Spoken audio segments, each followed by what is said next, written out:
मुझे यहाँ बिल्कुल अच्छा नहीं लग रहा। And thank you. तुम्हें पता भी नहीं, अगर तुम नहीं होते तो मेरा क्या होता।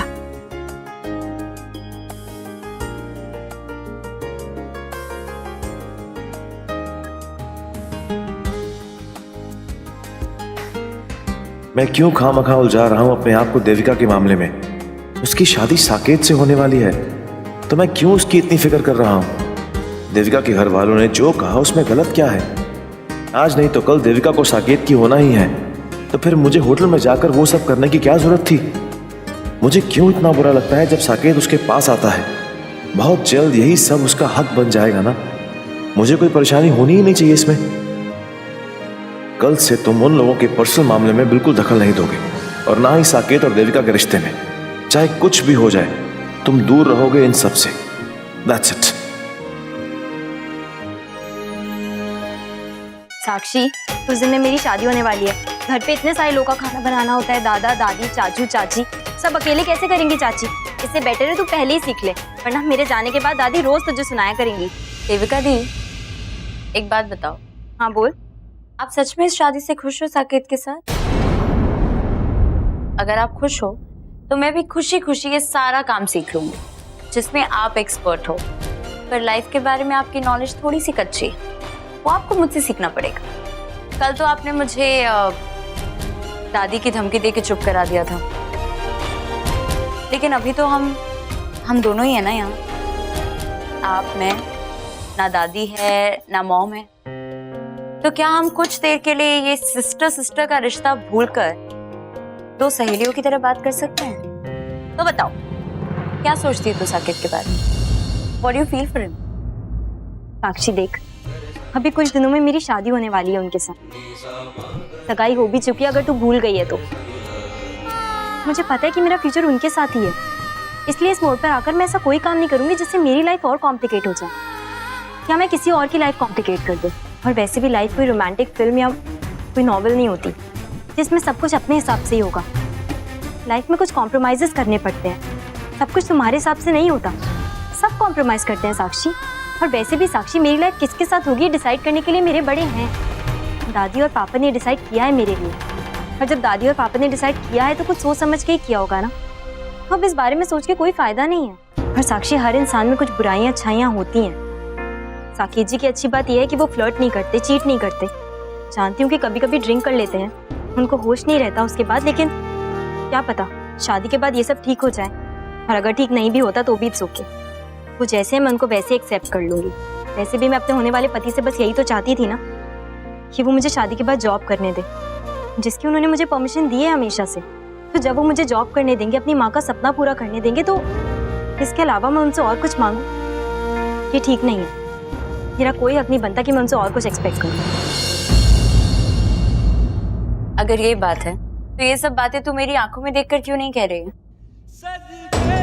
क्योंकि तू चाहे कितना भी झूठ बोले, तेरी नजरें कभी झूठ नहीं बोलेंगी, इसलिए ना।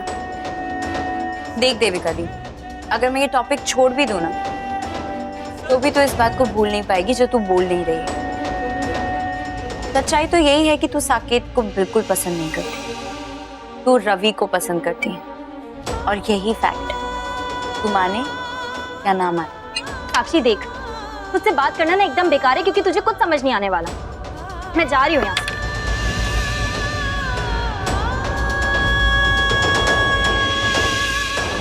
तो आपको भी बधाइयाँ जी। हाँ जी, मेहंदी शाम को ही है। हाँ जी। बेजी, आप इन दोनों में से कौन सा पाओगे? दिख नहीं रहा, फोन पे बात कर रही हूँ, बकवास कर रही है बीच में। हाँ जी। नहीं जी नहीं, आपको आना है जी, आपने पूरे परिवार के साथ आना है भाई। रौनकें तो आपने ही लगानी है। हाँ जी, इंतजार करेंगे हम सारे। ठीक है जी, नमस्ते जी। दीदी, क्या हो गया तुम सबको? और रेखा को चंगा भला पता है कि मैंने नया सूट सिलने दिया हुआ है मदन टेलर को, फिर भी उठा के ले आई सूट। कौन सा पहनोगे? और ये जनानियों वाले काम छड़, जाके कोई चज का काम कर। एक तो मद्दी टेलर से ना मेरा सूट लिया, और वो विकास, उसको क्या डेकोरेशन कब शुरू करेगा घर की? जाता हूँ, बोलता हूँ उसको। जा।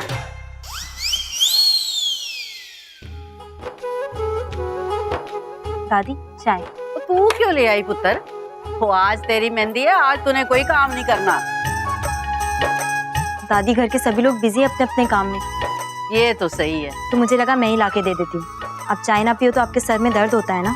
तो ये एक तू ही है जो मेरा इतना ख्याल रखती है, वरना बाकी तो सब अपने में ही मस्त हैं। ब्याह के चली जाएगी तो मेरा कौन ख्याल रखेगा? मेरा क्या अरे होगा? तभी तो मैं कह रही हूँ दादी, शादी कैंसिल करा देते हैं। मैं भी इसके बिना नहीं रह पाऊंगी। चुप कर तू, जब भी मुंह खोलेगी बुरा ही बोलेगी। लेकिन दादी मैं खबरदार जो एक भी लफ्ज और मुंह से निकाला तो ये जो तेरी गज भर लंबी जुबान है ना, काट के फेंक दूंगी। जा यहाँ से, मनुष्यत फैला रही है अपनी उल्टी सीधी बातों से। और तेरे को क्या हुआ है? वो ऐसे मुंह लटका के घूमेगी ना तो लोग सोचेंगे जबरदस्ती ब्याह कर रहे हैं हम तेरा। वो मेहंदी है तेरी आज, है? थोड़ा हंस ले, मुस्कुरा ले। और सुन, तुझे रवि से कुछ बोलने को कहा था, बोला तूने उससे? मैंने कह दिया उससे जरा मैं भी तो सुनूं, क्या बोला तूने उससे? कि आज के बाद मेरे आसपास कभी ना आए, बिल्कुल भी नहीं। तो इसमें इतना बुरा मानने और शर्मिंदा होने वाली क्या बात है, हैं? वो सही किया तूने। वो बता रही हूँ तेरे को, वो लड़का सही नहीं है। वो ऐसे लड़के ना लड़कियों को छूने का बहाना ढूंढते हैं, फायदा उठाना चाहते हैं उनका। समझ रही है ना क्या कहना चाह रही हूँ मैं? हाँ तो फिर ठीक है, तू ना उससे दूर ही रहना हमेशा। तो तेरा अपना है ना सकेत, उसके करीब जाने की कोशिश कर। वही तेरा नसीब है, समझी? जी। चंगा जी, पापा जी, मेरे आन तो पहला ही थानू पता लग जाता है। एक सेकंड। ओह गॉड, बड़ी गर्मी है, बड़ी गर्मी है। क्या है आज की खबर में?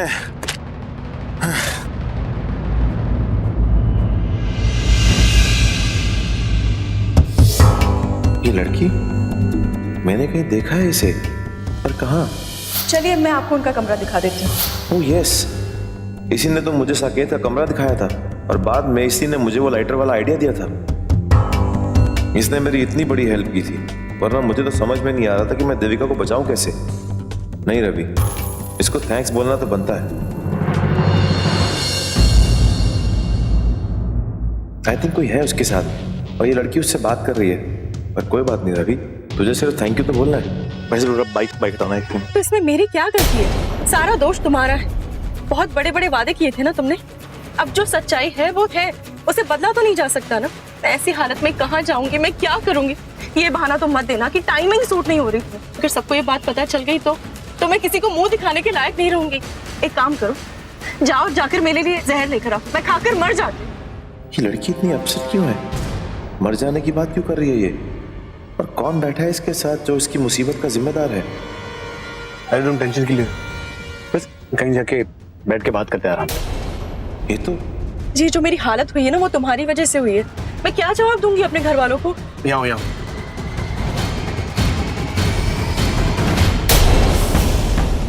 ये तो साकेत है।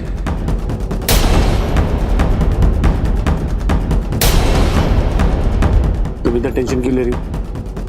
सब संभाल लूंगा, तुम्हें टेंशन लेने की जरूरत नहीं है। ओके, देखो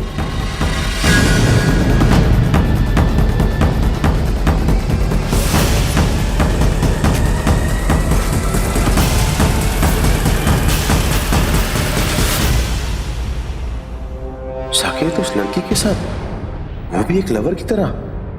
मैंने जो देखा वो सच में देखा क्या? साकेत और वो लड़की एक दूसरे की बाहों में। ये कोई दोस्ती वाला हक था या फिर कुछ और? नहीं, लगता तो सिंपल था लेकिन बहुत कुछ बोल गया, क्योंकि उस लड़की ने साकेत को इतना कुछ सुनाया, फिर साकेत ने उसे चिल करने को हक किया। उस लड़की ने साकेत को क्यों कहा कि उसने उसे मुसीबत में डाल दिया है? साकेत को वादा निभाना पड़ेगा वरना दुनिया को मुंह दिखाने के लायक नहीं रहेगी। ऐसा क्या किया साकेत ने? मतलब इतनी गहरी दोस्ती दोनों में। मिले साकेत जी? वो एक्चुअली साकेत किसी लड़की को लेके अंदर गया है और मुझे कैसे भी करके उसको बाहर निकालना है। मुझे समझ नहीं आ रहा मैं कैसे करूँ, क्या करूँ। होटल में स्मोक अलार्म, ये देखो यहाँ, अगर लाइटर जला के उसके नीचे रखोगे ना तो धुएं से अलार्म बजने लगेगा। इस वक्त इससे बेटर आइडिया नहीं है, ट्राई करके देखो। अच्छा, अब समझ में आया कि वो लड़की मेरे नहीं खुद की हेल्प कर रही थी, क्योंकि वो नहीं चाहती थी कि वो साकेत किसी और के साथ एंजॉय करे। इसीलिए उसने मुझे वो वाला आइडिया दिया, because she was feeling jealous. इसका मतलब साकेत का उस लड़की के साथ ऑलरेडी चक्कर चल रहा है। ओह गॉड, कुछ करना पड़ेगा।